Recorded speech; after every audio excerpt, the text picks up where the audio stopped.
I have limited knowledge. But when logic is there, alhamdulillah, Allah has blessed me with logic. So based on that, what type of Muslim are you? Are you a Khariji? Are you a Mutazali? Are you a Shia? Are you a Qadri? Are you a Sufi? Based on that, he won the debate.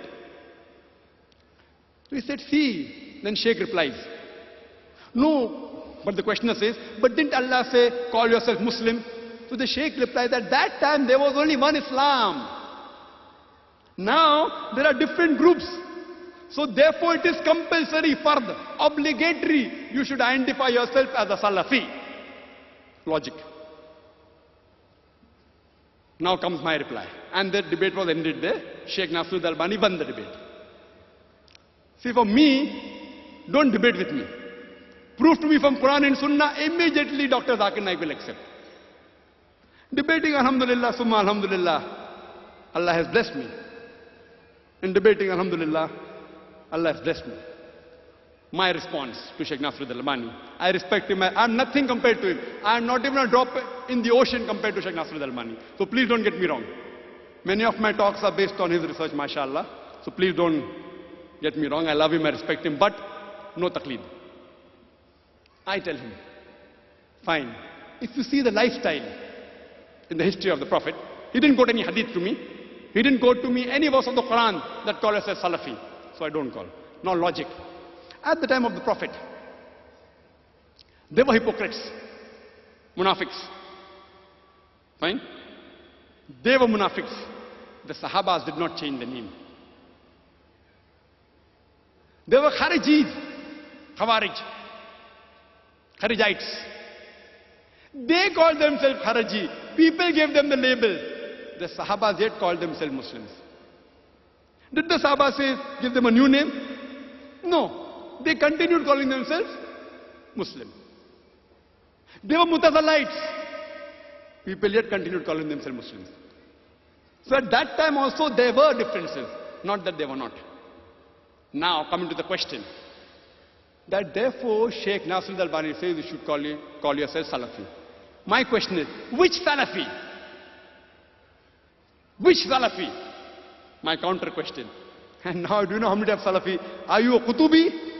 Or Sururi? Or Madkhali? I can name another Salafi. See, I'm not speaking against anyone. Please don't get me wrong. I don't mean ill to any of them. But even in Salafi there are various groups. And if you go to UK, MashaAllah, Subhanallah, Allahu Akbar, there are so many groups in UK, each group fighting against the other, calling the other Salafi a kafir. Nauz billah. We'll come to that later on if time permits.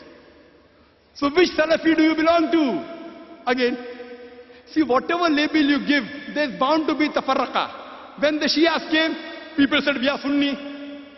Again there was group Ahle Sunnah wal Jamaat. Then again there was division, Hanafi, Shafi, Hanbali, Maliki. Then we came with Salafi, Ahle Hadith. There's group even in this. The moment the name given by human beings, there's bound to be tafarruqu. Even in Allah's name, Muslims are bound to be division. Allah told that. But don't think the name you give will not have divisions. Don't you think Allah did not know? Allah knew there are going to be divisions in the Muslim Ummah. He told in the Quran. The Prophet predicted. Yet the Prophet didn't say call yourself Ahle Hadith, call yourself Salafi. Ahle Hadith. Which Ahle Hadith? In Bombay where I come from, there are two Ahle Hadith. Jamiyat Ahle Hadith and Gurba Ahle Hadith. So which Ahle Hadith do I belong to now?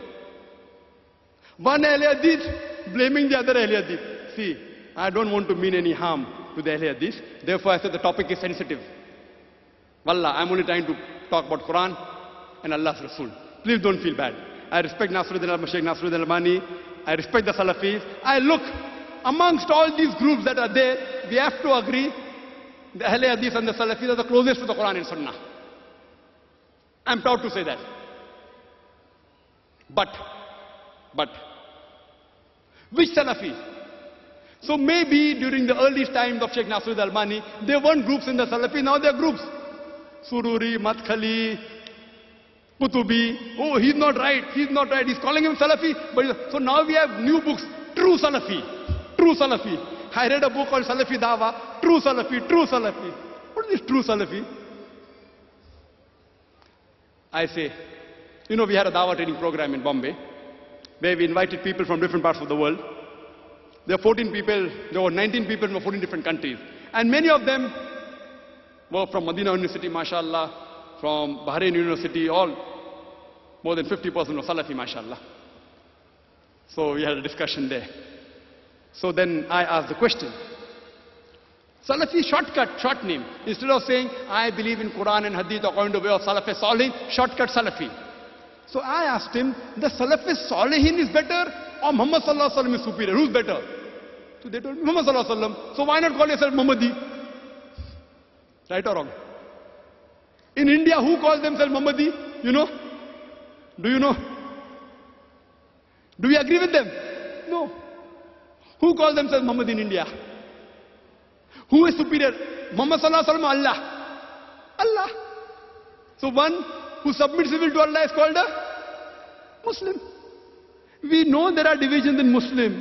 But whatever name you give, there are going to be division. In the Hanafi Maslak, there were 4 students. In Shafi Maslak, there's Qadim and Jadid. In the Ahle Hadith, I went to Kashmir, there are many groups of Ahle Hadith. I went to Kerala, Mujahideen. Mujahideen. KNM, Kerala Nadwatul Mujahideen. There people don't call themselves Ahle Hadith. Mujahideen. If you go to Saudi Arabia and say, I'm Ahle Hadith, what is this new Ahle Hadith? Very few people of the Saudis know who's an Ahle Hadith.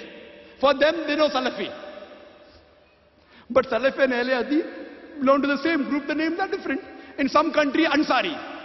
Fine. So, when he's saying call ourselves Salafi, that means the Ahle Hadith of India, they aren't Salafis. Fine. So here we realize that if you want to give a label, instead of Salafi, Muhammad is better. Instead of Muhammad is Muslim. Therefore I say, Atiullah, Atiullah. Therefore for label, I prefer calling myself Muslim. That's it. First a Muslim, last a Muslim.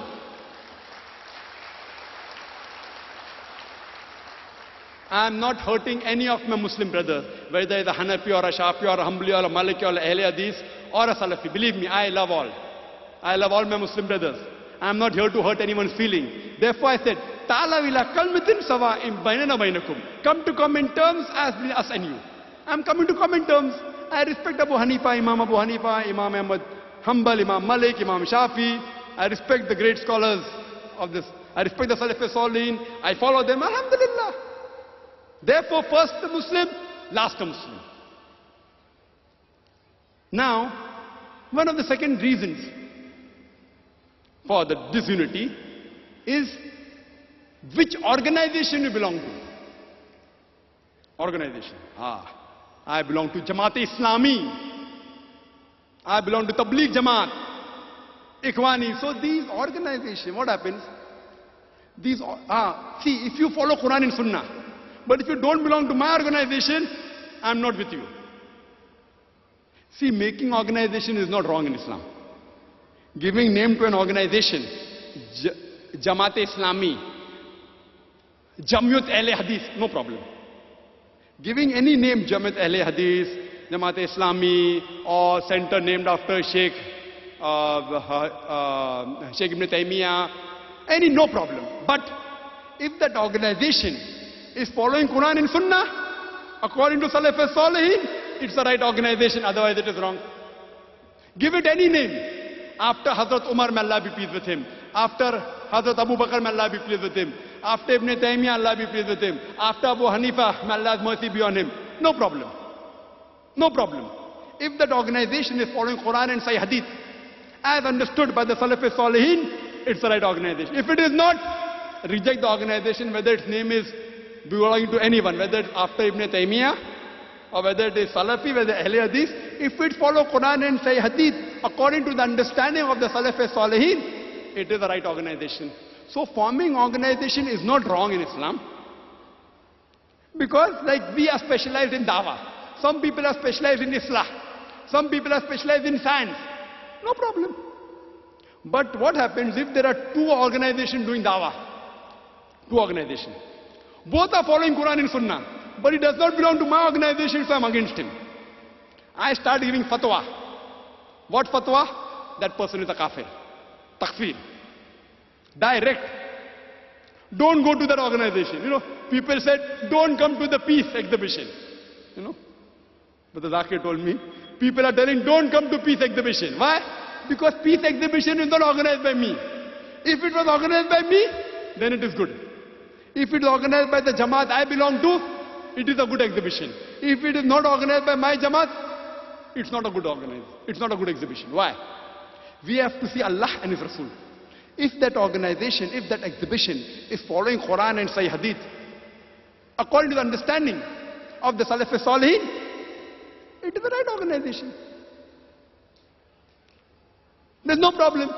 So making organization is no problem, as long as the organization is on the Quran and Sahih Hadith. So if you want to join any organization, verify for yourself whether the organization is the Quran and Sahih Hadith. If there's a difference in the Hadith and Quran understanding, as per the understanding of the Salaf Salihin, the pious predecessors, the 3 generations, finished. Answer is easy. But people give fatwa.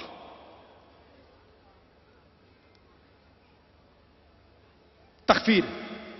We'll come to takfir later on. And according to the hadith of Muhammad Sallallahu Alaihi Wasallam, hadith of Sahih Bukhari, volume number 8, hadith number 637, the Prophet said, any Muslim who says kafir to another Muslim, it comes back to him.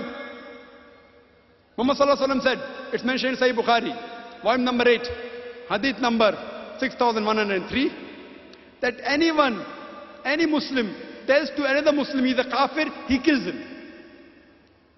Now, based on this, the scholars, they said, great scholars, they said that you should not do takfir. Takfir means calling another Muslim, another believer a kafir. And there are various fatwas of these hadith, that according to Hafiz ibn Hajar, he said that the hadith of Sahih Bukhari says that if you call a Muslim a kafir, it comes back to you. That means the kufr comes back to you and you become a kafir.